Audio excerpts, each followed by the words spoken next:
सावयोर। हम लोग पढ़ रहे थे एंटरप्रेन्योरशिप के बारे में कि एंटरप्रेन्योरशिप क्या होती है, एंटरप्रेन्योर्स कौन होते हैं, मिथ्स क्या है एंटरप्रेन्योरशिप के बारे में।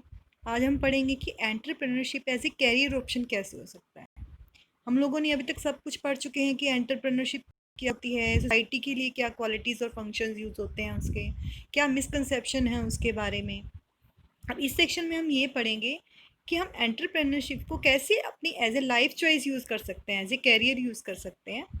अ carrier is a line of, carrier में होता क्या है, एक कैरियर एक टाइप की लाइन होती है, line of work that a person takes for life, जो अपनी पर्सन अपनी लाइफ के लिए चूज़ करता है। कैरियर एक वर्क लाइन हो सकती है जो पर्सन अपनी लाइफ के लिए यूज़ करता है या चूज़ करता है।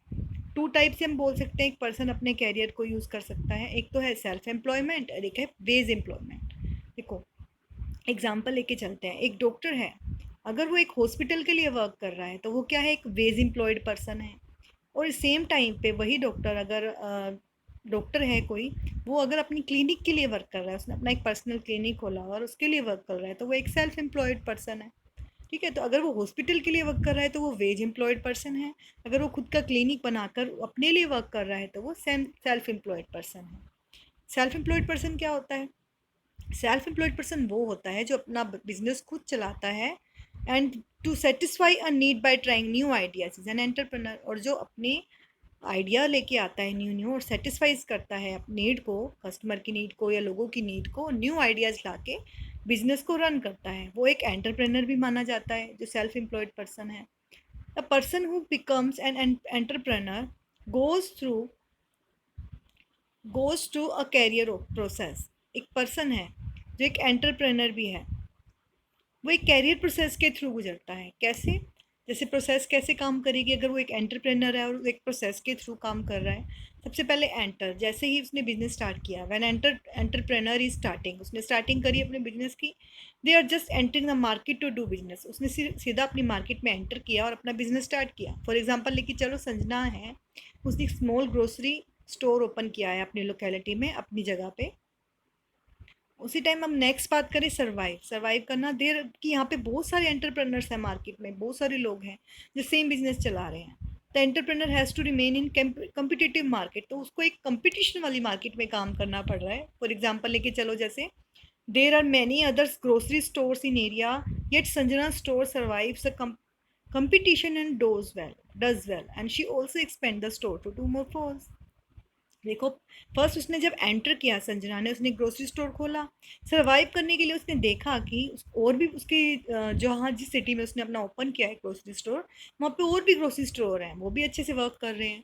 तो उसने ऐसा क्या सोचा कि उसे सर्वाइव करना है, अगर कंपटीशन में रहना है तो उसे कुछ अच्छा करना होगा। उसके लिए वो क्या करना होगा, उसको अपना स्टोर एक्सपेंड करना होगा, उसको 2 और मोर फ्लोर्स पे काम करना होगा, और फ्लोर्स पे भी उसको बढ़ाना पड़ेगा अपने स्टोर को। उसके बाद है नेक्स्ट, ग्रो। ये तो हुआ सर्वाइव करना, फिर ग्रो कैसे करेगा, बढ़ाएगा कैसे अपने काम को।